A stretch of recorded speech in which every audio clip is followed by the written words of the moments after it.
Bonjour à tous.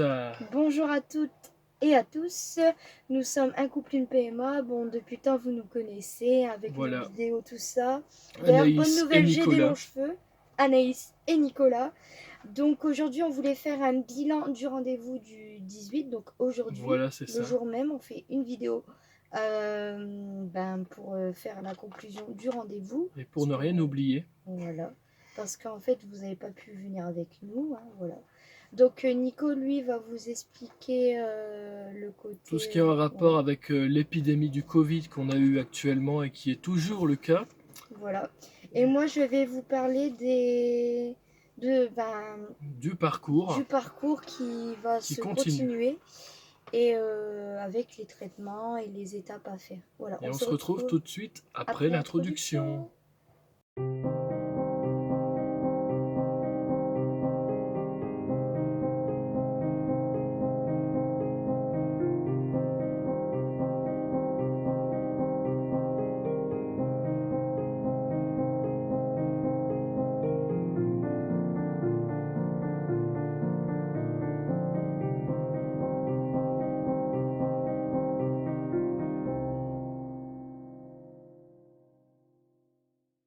Alors, on se retrouve après cette introduction. Donc aujourd'hui, on a établi un nouveau contexte de vidéo, ça veut dire qu'on va s'établir certaines démarches dans les vidéos, on va parler de sujets différents, comme ça on évitera de se couper la parole tout simplement, déjà pour le respect de ceux qui nous regardent parce qu'ils comprennent plus rien, et puis aussi pour nous parce qu'au final on se marche sur les pieds chacun de l'autre. Ça fait longtemps qu'on n'a pas fait de Voilà. vidéo et c'est pour ça qu'on était pressé de tout vous dire, mais c'est vrai qu'on s'empiétait sur l'un sur l'autre, donc du coup maintenant on a trouvé une nouvelle solution. Voilà, je te laisse la parole.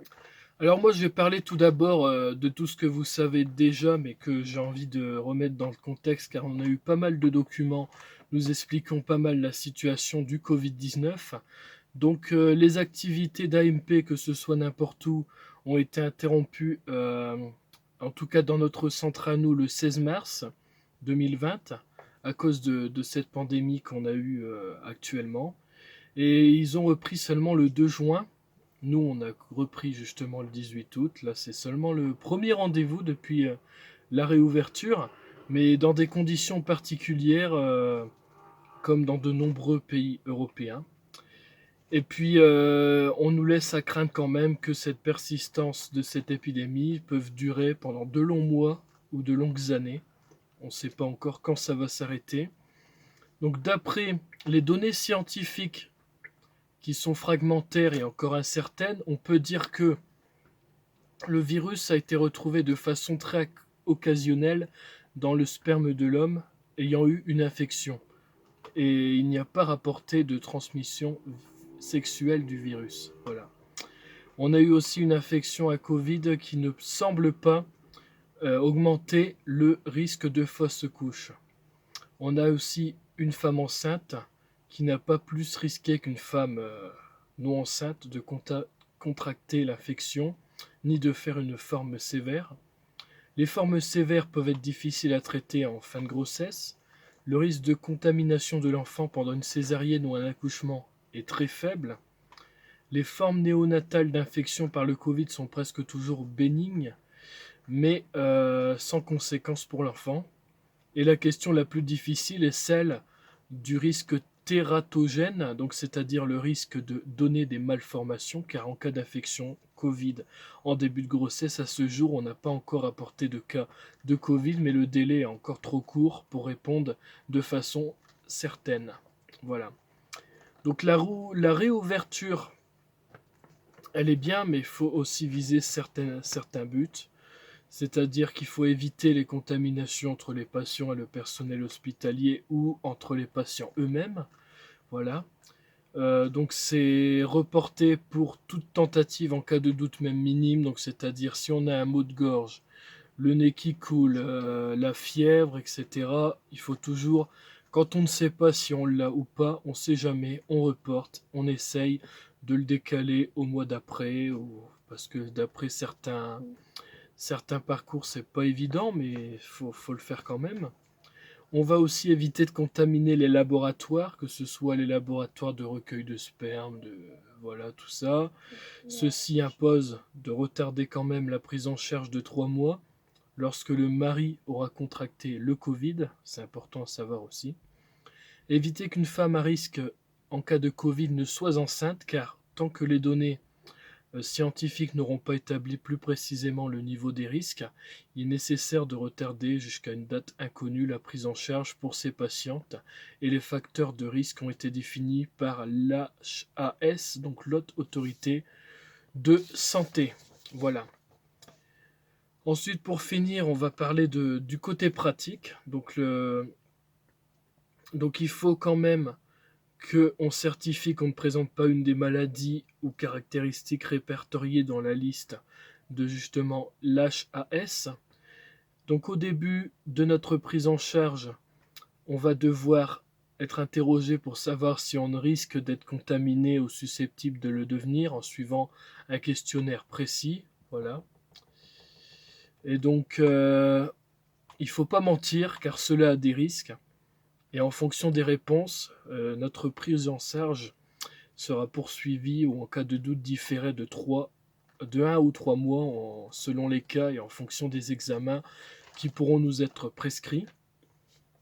Ensuite, pendant la période, la prise en charge, on va devoir donc pendant la stimulation ou le traitement nous engager à signaler l'équipe médicale de l'apparition de tout signe contenu dans ce questionnaire et la survenue d'anomalies peut conduire à la réalisation d'examens, voire à déprogrammer votre tentative. Ces questions vous seront posées lors de chaque échographie, lors du déclenchement, lors de la ponction, du transfert, de l'insémination. Et à chacune de ces occasions, il faudra aussi surveiller, très très important, votre température. Voilà. Je fais tout le temps ça. Donc pendant ce suivi et les actes, vous devrez respecter toutes les mesures de prévention de l'infection Covid, en particulier porter le masque. Dès que vous viendrez dans le centre, venir seul et non accompagné dans le centre pour les échographies, ne venir avec votre conjoint que le jour de la ponction, de l'insémination ou du transfert des embryons et rester dans votre chambre le jour de la ponction. Mais il faut savoir que moi-même pendant les échographies, normalement j'ai pas le droit, parce que ça peut risquer de ramener Là, du t'as monde fait dans rentrer, l'hôpital, mais on ouais. m'a quand même fait rentrer aujourd'hui. Mais pour l'instant, tant qu'on nous dit rien, ça va. Mais le jour où on nous dira, excusez-moi, mais monsieur n'a pas le droit. Voilà, par contre, je serai obligé de partir parce que madame, elle est pas trop pour être toute seule. En Ouais. fait, elle préfère être Mais accompagnée. t'inquiète, ça, je vais expliquer juste après. Je te laisse. Et ensuite, après la tentative, il faudra que madame, justement, prenne toutes les précautions pour éviter de contracter le virus en limitant ses contacts et en utilisant un masque lors de tous ses déplacements en public. Si le test est positif, il faudra tout au long de la grossesse continuer à prendre les mêmes précautions.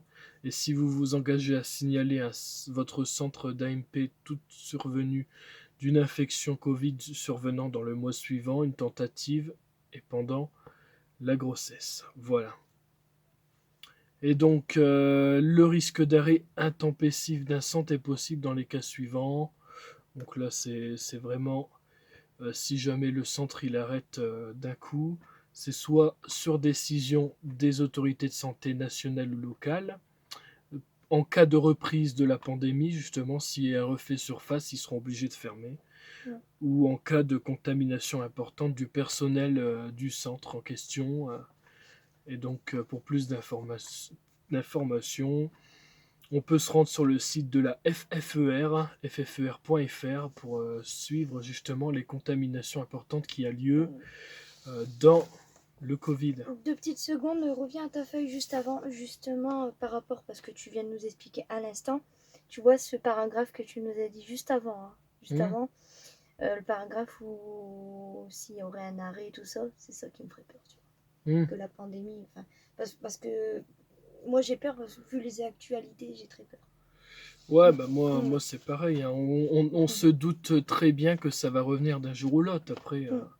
Et donc, on a dû remplir justement ce formulaire de consentement à la réalisation d'une assistance médicale à la procréation dans le contexte de circulation du virus du Covid-19.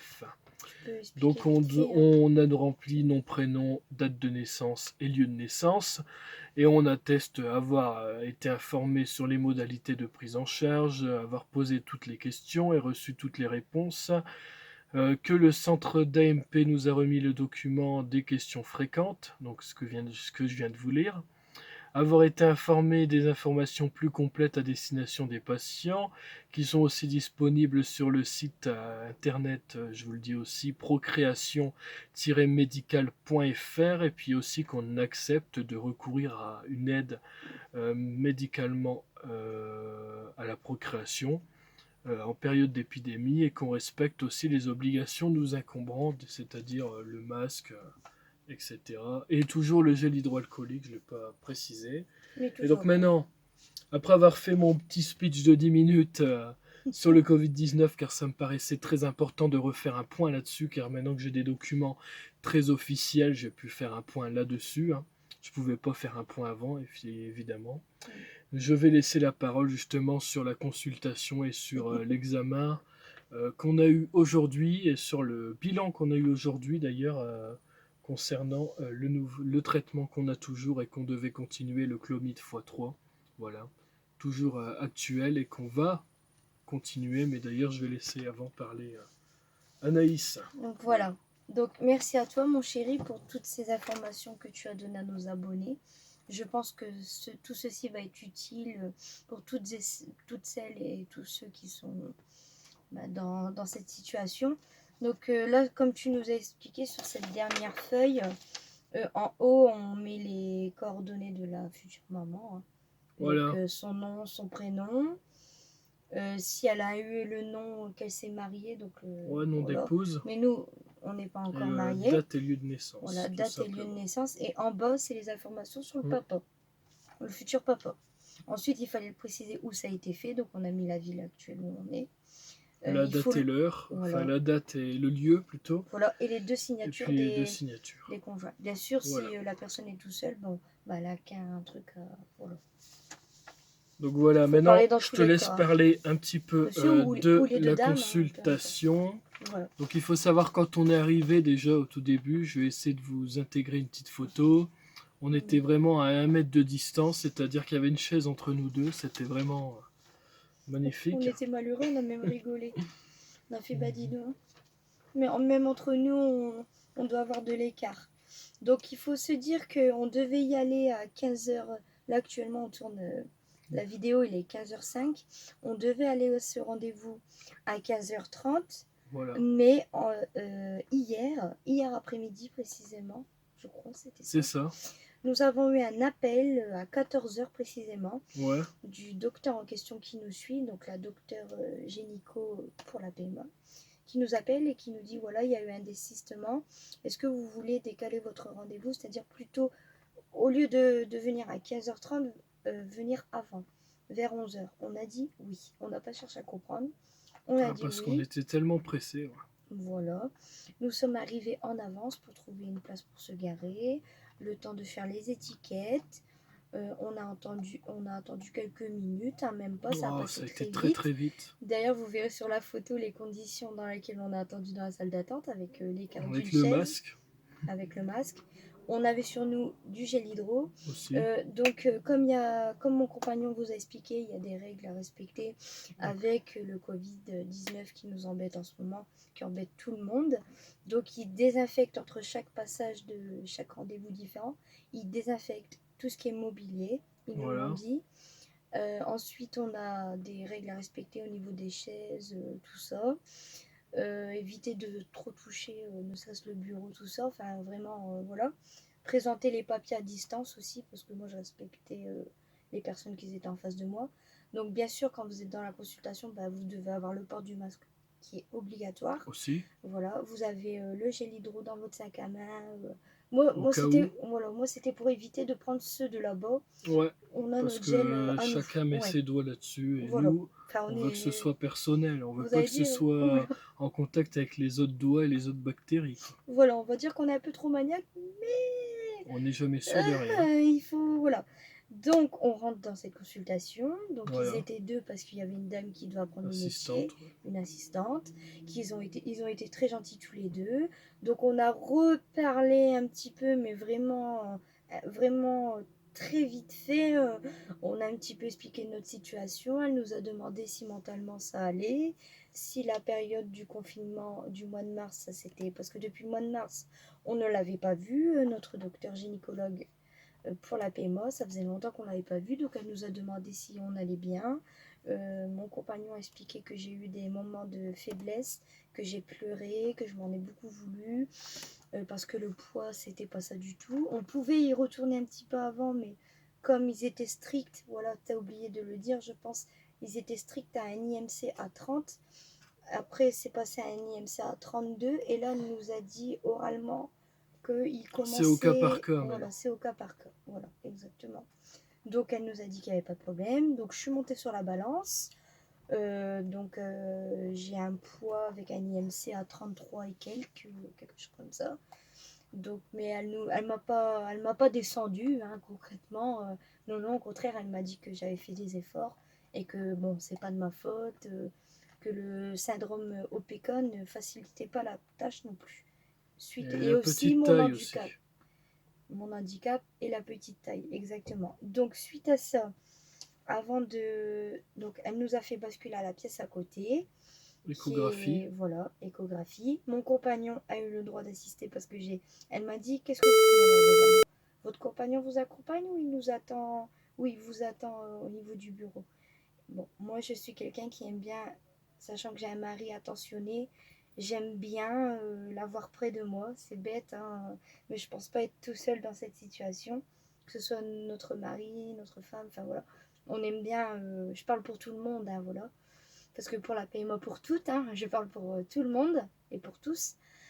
Voilà, donc j'ai demandé à mon compagnon qui m'accompagne. La dame, elle a dit oui, il n'y avait pas de souci, il m'a tenu mes affaires. Je me suis mis en position gynécologique. Elle a fait une écho par voie vaginale qui s'est super bien passée. Juste, j'avais une petite douleur parce que j'ai un ovaire qui est plus renfoncé. Ouais, Donc, ils ont eu du mal à le trouver, hein. c'est ça. Mais je me suis Bah, concentrée sur comme la d'habitude, respi ouais. et puis ça, nickel. Je me suis même pas plaint, même pas pleuré. Je discutais avec elle justement et j'ai eu affaire justement à la dame qui a accompagné le docteur. Elle a été vraiment très très sympathique. Elle a été vraiment doucement. D'ailleurs, elle avait peur de me faire mal, mais j'ai dit vous inquiétez pas, vous me faites pas mal. Même si j'ai eu une petite douleur quand elle a insisté pour celui-là qui était un peu caché, mais je sais que c'est pas de sa faute, on ne voyait pas très bien. Donc au niveau des follicules, ça ne disait rien, hein. On a contrôlé, mais sans Non. succès. Sachant qu'on avait eu plus de 5 mois sans traitement, Ouais. sans rien, Donc vraiment d'après naturel. là ce que je vois là sur mon ordinateur, c'est la dernière consultation, c'était le 6 février. Donc j'avais Ah ouais, raison, ça je date. parlais du février. Et Ouais, puis tu on avais avait raison. sorti une vidéo, Mm, le bilan de la consultation du 6 février. Voilà. d'accord, effectivement. Ouais, Après il y hein. a eu la Mm. prise de sang et le traitement. Après il y Mhm. a eu le bilan du confinement. Voilà. J'avais fait une vidéo sur le Voilà. spermogramme. Mm. On a refait un bilan du confinement. Ensuite on avait parlé qu'on allait reprendre. C'est génial. Et ensuite on a fait un comeback il y a une semaine. Là. C'est génial Voilà. parce que t'es vraiment à fond dedans, comme là. Justement, j'avais envie d'en parler dans cette vidéo. Quand on est arrivé là-bas, j'ai dit j'ai vraiment un mari en or parce que ben il m'épaule, hein, on peut dire, il me soutient vraiment parce que j'ai eu un coup de mou à cause du poids, hein, mesdames, je vous le cache pas. Le foutu IMC qui est maintenant devrait plus poser problème, hein, comme Hmm. mon compagnon vous a dit. Mais c'est vrai que hein, j'étais émue devant elle, ah ouais. C'est vrai, hein, j'ai dit que c'était vraiment là. Et d'ailleurs, mon compagnon a dit dès que voilà, il y a les règles qui vont être redéclenchées avec le Voilà, on va Dufaston, repasser un coup de fil. il va faire des coups de fil. Il aime bien le côté administratif, il adore ça. Donc il a dit c'est moi qui appellerai. C'est pour ça que Et moi la dame j'aime a dit bien. ah, vous êtes. Qu'est-ce qu'elle a dit la dame en question? Elle a Vous êtes dit en esprit d'équipe. en esprit d'équipe, mais ça m'a plu en fait. Donc après on fait l'écho, voilà, Voilà, le pour poids. revenir au. Pour revenir, ensuite nous basculons de l'autre côté. L'examen s'est super bien passé. On s'assit, on discute. Bon, bien sûr, on prend pas l'apéro, hein, ni les biscuits, tout ça. Hein. Bon, c'est pour botter un peu d'humour. Donc, elle m'a fait les ordonnances. Voilà, Donc, elle m'a prescrit Fertifiol qui est autre que, l'acide folique. c'est bien, tu apprends bien, à prendre un comprimé par jour pendant 3 mois. Voilà, Je dois reprendre du Dufaston à partir du 27 ou du 28, elle avait dit. voilà, C'était noté.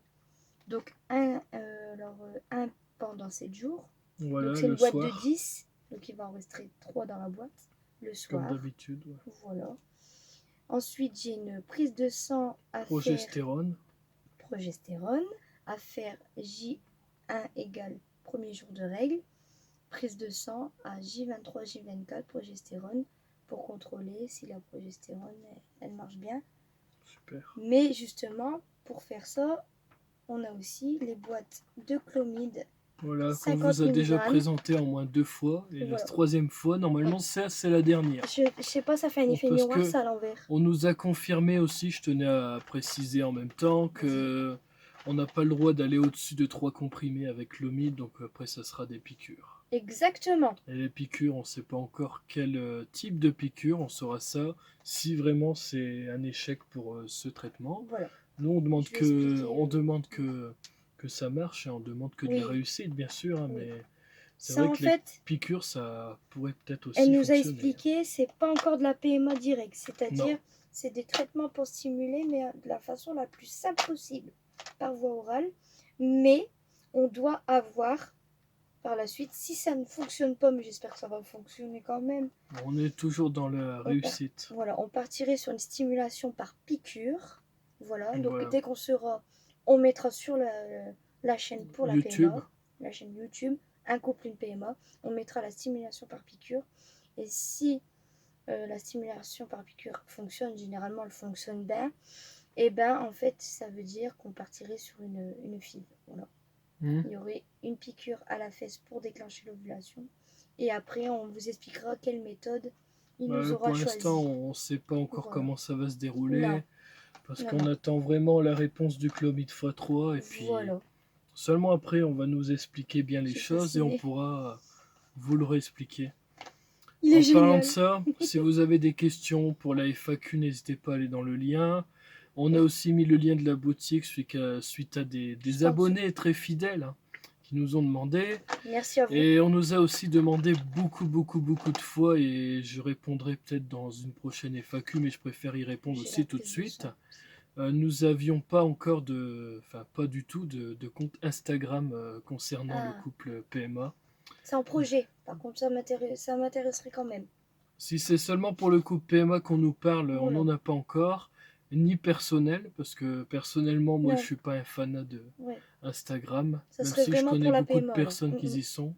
Et donc, ça serait plus ouais, un Pour cette contexte chaîne-là. YouTube, C'est tout. exactement. Pas plus. Soit cette pour notre chaîne-là. chaîne YouTube pro pour Oh non, moi personnel, je et veux que puis, pour cette chaîne-là. mais je On pense va que rester pour ça. on va rester Voilà. là-dessus pour ça. Ça ne nous dérangerait pas.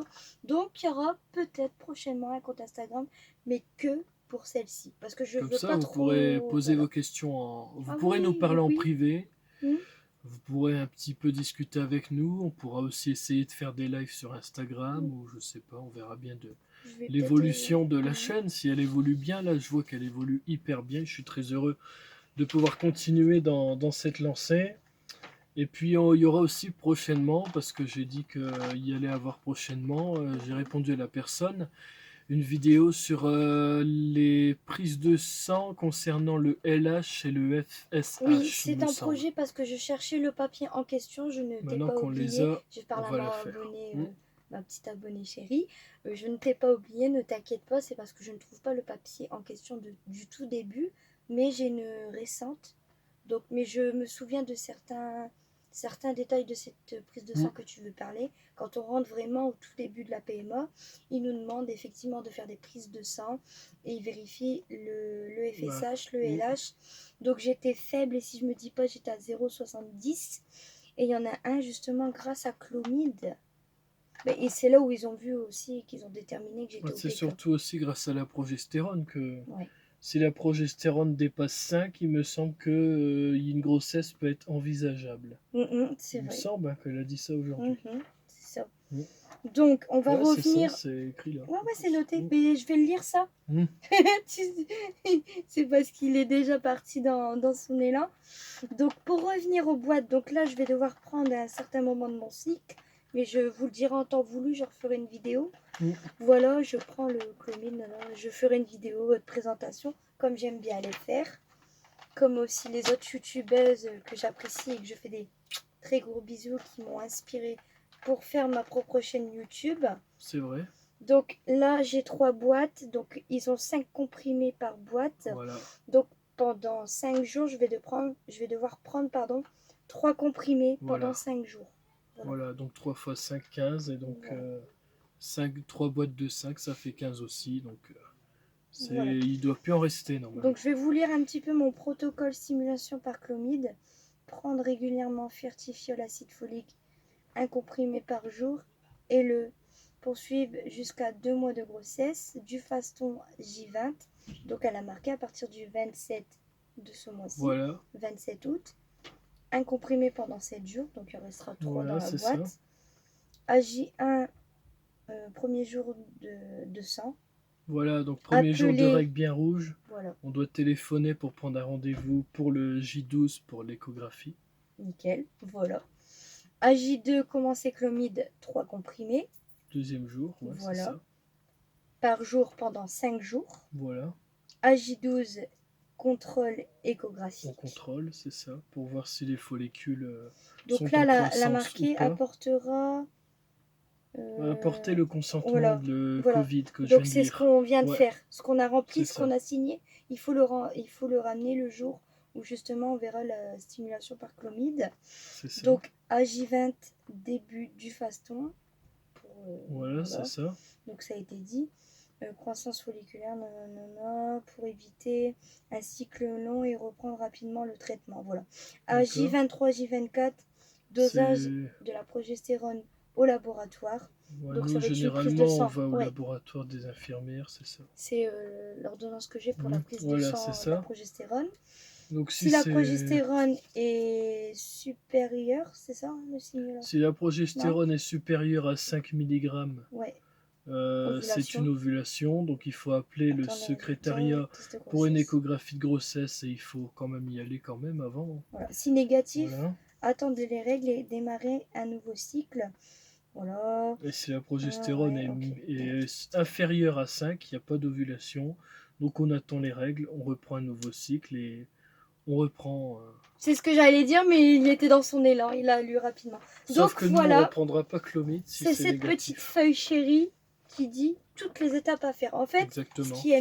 Ce que j'aime bien là-dedans, c'est que c'est organisé et on ne peut pas s'y perdre. Moi, ça, j'en ai besoin parce que j'aurais tendance à me perdre dans mes traitements. Je le dis quand même, c'est pas évident. Donc, je suis contente d'avoir cette feuille. On est très heureux d'avoir repris ce parcours et d'être aussi accepté pour enfin. le mois-ci, là, exactement. Donc, septembre, on aura sans doute un rendez-vous en septembre.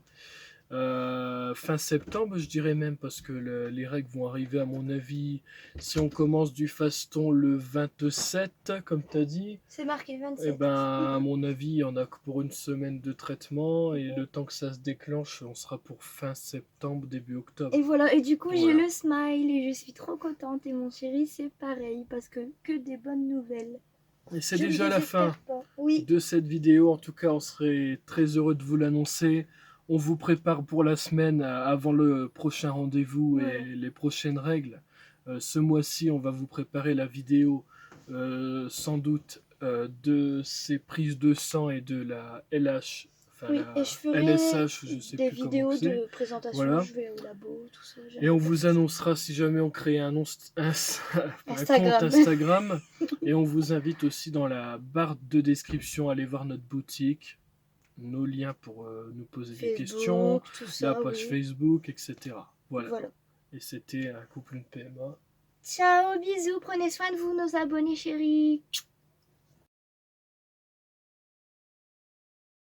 Si cette vidéo t'a plu, abonne-toi, active la cloche et laisse un like. Ciao.